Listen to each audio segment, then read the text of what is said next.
안녕하세요. 서울에서 작은 학원을 운영하고 있는 30대 여성입니다. 입시 전문은 아니라서 학생 수가 많지는 않은데 그래도 입소문이 나서 저 하나 먹고 사는데 크게 문제는 없네요. 친정부모님은 그러지 말고 지금이라도 하고 싶은 공부가 있으면 외국에 나가는 게 어떻겠냐 하시지만 그러고 싶은 마음도 크지 않고요. 아무튼 오늘은 아이들이 학교에서 체험학습을 가는 날이라 학원도 쉬기로 했어요. 그래서 모처럼 시간도 났겠다. 게다가 새해잖아요? 그래서 겸사겸사 지난 일은 털고 간다는 마음으로 제 과거 이야기를 해볼까 합니다. 가벼운 마음으로 들어주세요. 어려서부터 경제적으로 넉넉한 환경에서 자랐지만 제가 대학에 들어가자 친정아버지가 이제 용돈은 스스로 벌었으라 하셨어요. 학비를 비롯해 학업에 필요한 게 있다면 얼마든지 지원해주겠지만 친구들하고 어울린다거나 저를 꾸미는 비용은 직접 벌었으라는 뜻이셨죠. 처음엔 솔직히 청천벽력 같았습니다. 그도 그럴 것이 막 20살 되었지. 원하던 대학에 합격도 했지. 한마디로 친구들하고 어울려서 즐겁게 놀고 싶은 마음뿐이었거든요. 하지만 저희 아버지께선 한다면 하시는 분이고 한번 뱉으신 말은 어떻게든 지키시는 분이세요.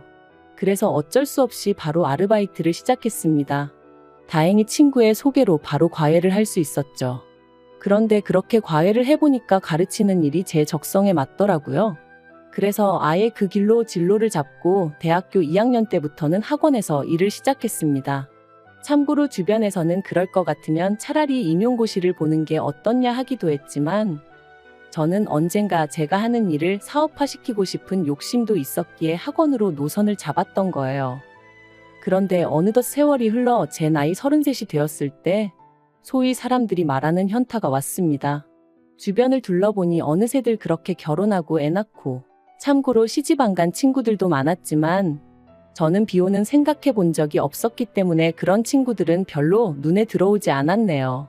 아무튼 그때 친구 중 하나가 자기는 자기 남편을 결혼정보회사를 통해서 만났다며 저도 그런 회사에 한번 등록을 해보면 어떻겠냐대요. 그러면 쓸데없이 시간 낭비는 안 해도 된다면서 말이죠. 그리고 그땐 그 친구가 저를 소개하면 소개비를 받는다는 건 꿈에도 상상을 못했기에 그저 친구가 정말 저를 걱정해서 해주는 말이라고 생각했어요. 그래서 친구만 믿고 친구가 소개하는 회사에 등록했습니다. 그리고 그곳에서 이제는 과거가 되어버렸지만 남편을 만나게 되었지요. 첫 만남에서 제가 10분 일찍 약속 장소에 도착했는데 남편은 저보다 더 일찍 나와 있었어요. 별거 아닌 것 같았지만 기분은 좋대요. 뿐만 아니라 저는 취미로 기타를 치곤 했는데 남편이 기타에 대한 지식이 해박하더라고요. 이때만 하더라도 업체를 통해 남편이 미리 제 취미생활을 알고 나왔을 줄은 꿈에도 생각을 못했어요. 그저 저랑 관심사가 비슷하고 그래서 그쪽으로 아는 게 많은 거라고만 생각한 거죠. 아무튼 덕분에 식사하는 내내 대화가 끊이질 않았으니. 그리고 그날의 호감이 만남으로 이어져 저희는 결혼까지 약속하게 되었습니다. 그런데 결혼식까지 딱 2주를 남겨놓은 시점에서 남편이 미안하다며 충격적인 이야기를 꺼냈어요. 그건 바로 남편이 저와 상의도 없이 주식을 해서 결혼자금으로 준비해놨던 1억을 전부 날렸다는 거였죠. 처음엔 멍했어요. 방금 내가 무슨 이야기를 들은 건가? 현실감이 없었다고 해야 할까요? 제가 도대체 무슨 생각으로 그런 거냐고 화를 냈더니 그래도 자기가 남잔데 반반 결혼은 좀 모양이 빠지는 것 같아서 그랬다는 거예요. 어이도 없고 황당해서 뭐라고 할 말도 마땅히 떠오르지 않을 정도였습니다. 유치하고 단순한 남편의 사고방식에 정말 크게 실망하기도 했고요. 하지만 결론부터 말하자면 파혼은 하지 못했어요. 가족, 친구, 지인들은 물론이고 제 수업을 듣는 학생들까지 모두가 제가 결혼한다고 알고 있는데 어떻게 파혼 이야기를 꺼내야 할지 생각만 해도 눈앞이 캄캄했거든요. 그래서 너무나 한심한 결정이었지만 그냥 안고 가기로 했네요. 사람이 살다 보면 실수도 할 수 있는 거고 범법 행위를 한 것도 아니니 돈이야 다시 벌면 되니까 사람의 됨됨이만 보자, 마음씨만 보자. 나름대로 어떻게든 합리화를 시키면서 저 편한 대로 생각하기로 했던 거였죠. 그래도 그때는 남편이란 인간에 대해서는 나름대로 믿음과 확신은 있었거든요. 적어도 인간 됨됨이는 괜찮은 사람이라고요. 물론 친정부모님은 크게 반대하셨습니다. 요새 이혼하고 잘 사는 사람도 얼마나 많은데 파혼 그까짓 게 대수냐면서 저더러 정신 차리라고요. 그런데 저는 평생 친정부모님께는 자랑스러운 딸이고 싶었고 유치하지만 솔직히 누군가에게는 부러움의 대상이고 싶었어요. 그래서 그런 부모님의 반대를 무릅쓰고 원래대로 결혼을 강행했습니다.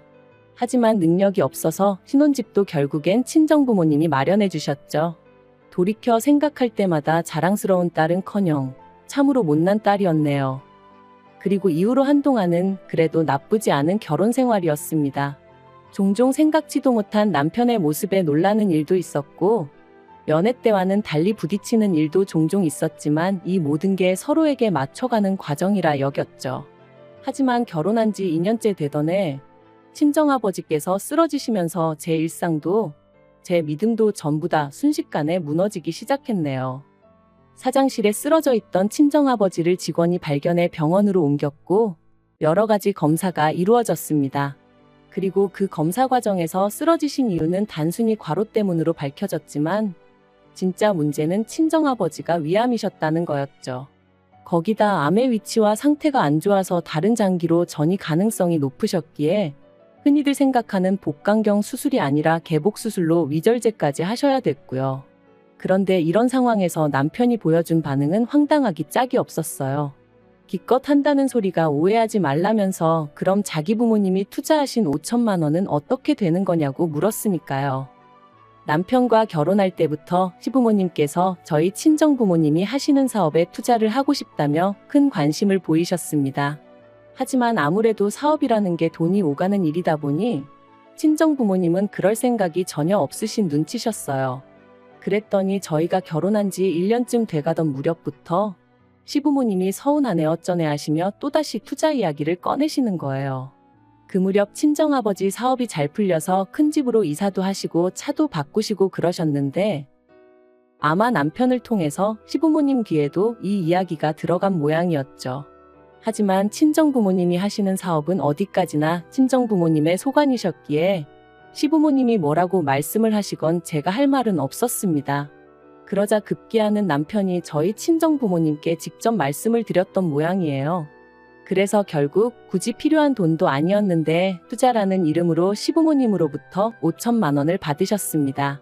그리고 매달 50만 원씩 보내드리게 되었는데 솔직히 무슨 돈 빌려서 이자 갚는 것도 아니고 말 그대로 생돈을 뜯기는 상황이었으니 어이가 없더라고요. 그래서 제가 그렇게까지 해드리지 마시라니까 사위 용돈 준다 생각하고 보내는 거니 너무 신경 쓰지 말라시대요. 그리고 이러면 저도 좀 귀하게 대해주지 않겠냐 하시면서 말해요. 그리고 실제로 그렇게라도 얼마씩 들어가니까 시부모님이 저를 붙들고 더는 니네 집이 어떻고 니네 부모가 어떻고 그런 말씀은 안 하시긴 했지만 그래도 내내 마음이 편치는 않았네요.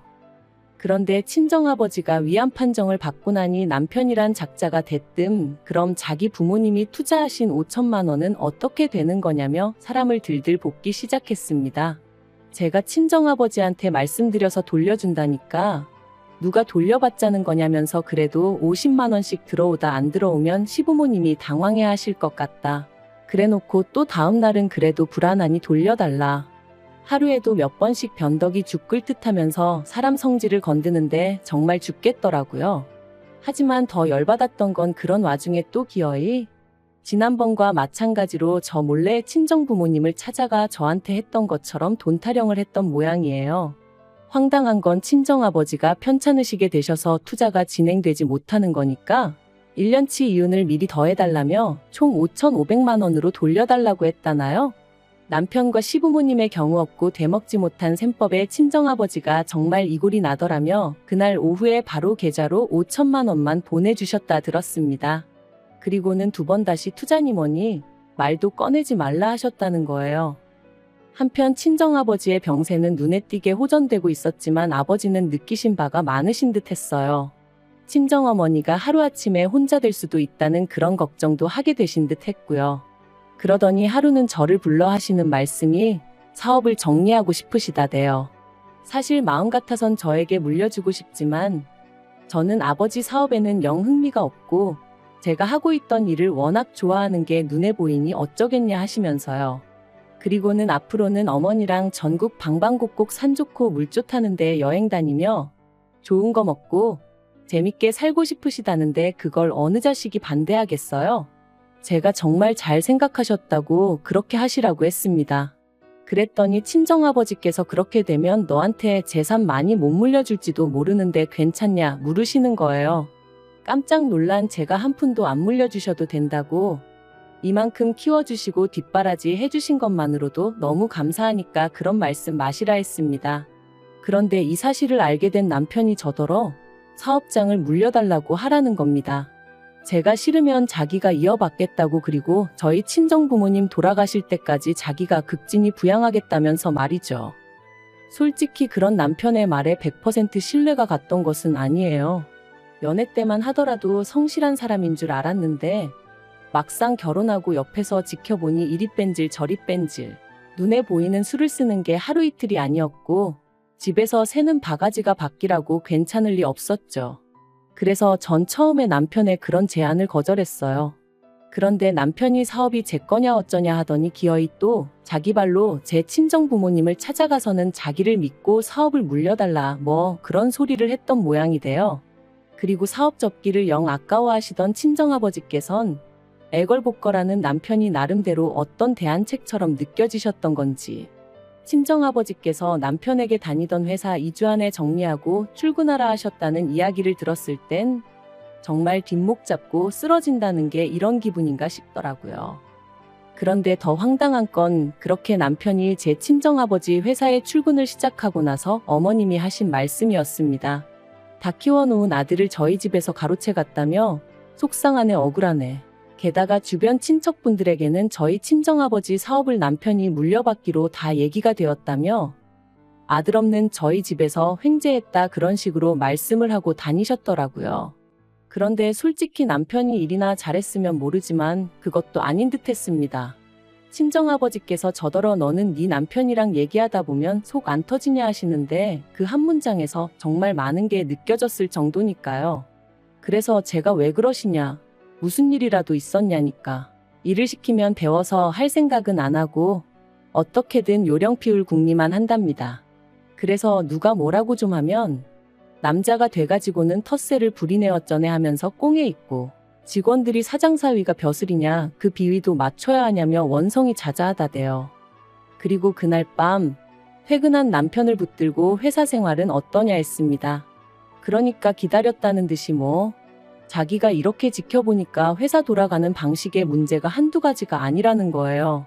그러면서 저희 친정아버지가 마음이 약하신 건지 그렇게 안 봤는데 고가사 구분을 못 하시는 것 같다며 자기가 보기엔 아무 능력도 없으면서 월급만 따박따박 가져가는 직원들이 너무 많다고 죄다 모가지를 잘라야 하네 어쩌네 하는데 기도 안 차서 제가 남편더러 당신도 그런 우리 아버지 성격 덕분에 다닐 수 있게 됐다는 생각은 안 드냐 했어요.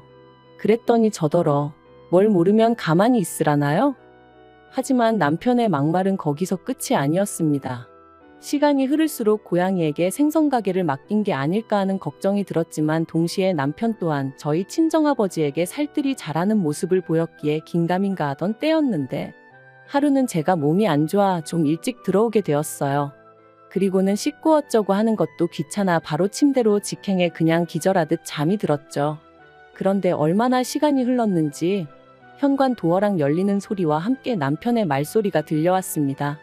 그래서 아는 체라도 하려고 나가려는데 남편이 뭐가 그렇게 재밌는지 웃으면서 한다는 소리가 얼마 안 남았어요 하더니 일단 회사 사람들 다 내 편으로 만들고 나면 밀어내야지.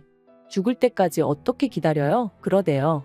순간 온몸에 소름이 쫙 돋는 게 비록 상대가 누군지는 알 수 없었지만 제가 들었다는 걸 남편이 알면 안 되겠다는 생각만 퍼뜩 들어 침대에서 정말 온 힘을 다해 자는 척을 했어요.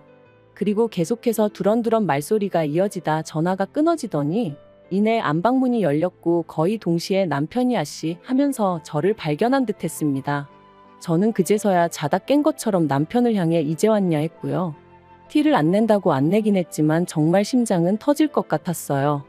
남편은 뭔가 꺼름직한 표정으로 절 보더니 아니다 하고는 곧장 씻으러 갔고 저는 무슨 스파이라도 된 것 마냥 남편의 핸드폰을 뒤지기 시작했습니다. 그런데 소름 끼치게도 남편의 통화 상대는 어머님이셨어요. 하지만 남편이 언제 화장실에서 나올지 모른다는 생각에 통화 내용은 일단 제 핸드폰으로만 보내놓고 다시 침대에 누워 자는 척을 했죠. 그리고 지옥 같은 밤이 지나고 이튿날 남편은 다름없이 출근을 했고 저는 그제서야 남편과 어머님의 대화를 들어볼 수 있었는데 내용은 충격 그 자체였습니다.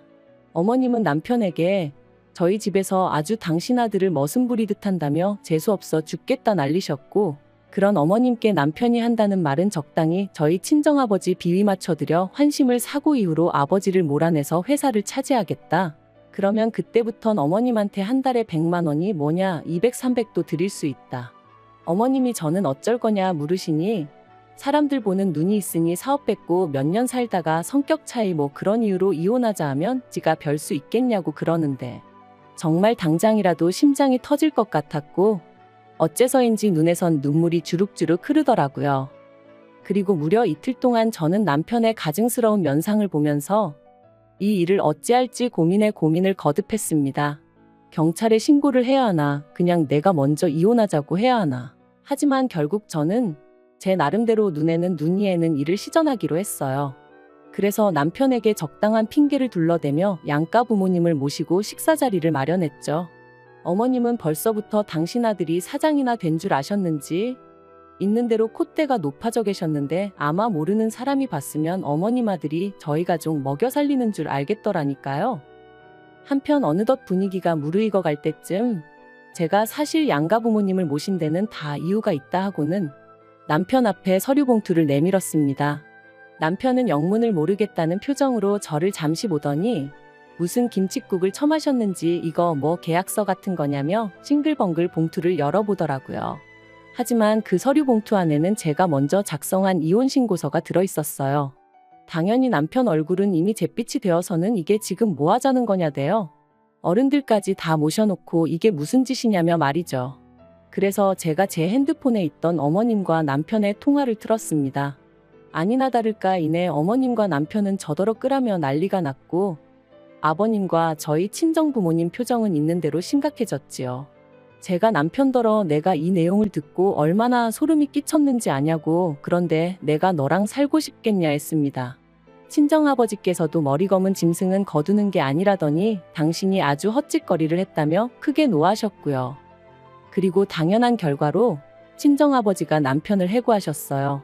남편이 억울하다 자기의 능력만 봐달라 그러며 매달렸다는데 친정아버지가 너무 어이가 없어서 콧방귀가 다 나오셨다네요.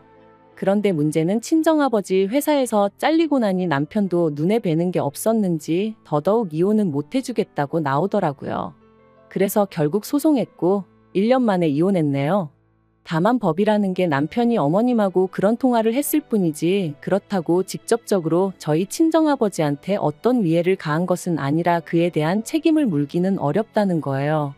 황당했지만 나라법이 그렇다는데 제가 뭘 어떻게 할 수가 없잖아요? 그래도 소송 자체는 제가 승소하여 이혼하게 되었으니 그걸로 만족하는 수밖에 없었네요. 그런데 그렇게 이혼하고 나서 반년쯤 지났을 땐가 남편에게 연락이 왔어요. 어이없게도 한다는 소리가 이제 이혼해서 완전히 남남이니까 자기가 다시 저희 친정아버지 회사에 이력서를 넣겠다는 거예요. 그리고는 한때 자기를 정말 사랑했던 게 사실이라면 눈 딱 감고 자기 좀 뽑아주라고 친정아버지한테 말 좀 해달라면서 자기가 집에 있으니까 어머님이 너무 속 터져 하신다고 저더러 어머님 성격 잘 알지 않냐면서 좀 도와달랍니다. 정말 황당하고 어떻게 사람이 이렇게 뻔뻔한가 싶더라고요. 그리고 물론 그런 소리를 듣고 제 마음이 흔들렸을 리가 있나요? 미치려면 곱게 미치라고 그랬습니다. 사람이 더 이상 잃을 게 없으면 염치고 체면이고 그런 것도 없나 보죠? 정말 사람 달리 보이더라니까요. 뭐 어쨌든 지 인생 시궁창처럼 살든 말든 제 알바는 아니니 더는 연락 같은 거 안 해줬으면 좋겠네요. 당분간은 뭐가 됐건 간에 저 스스로 제 자신을 돌보며 지낼 생각입니다. 사람 보는 눈도 좀 기르고요. 그리고 그렇게 건강히 지내다 보면 또 어떤 식으로든 행복이 찾아와 주겠죠?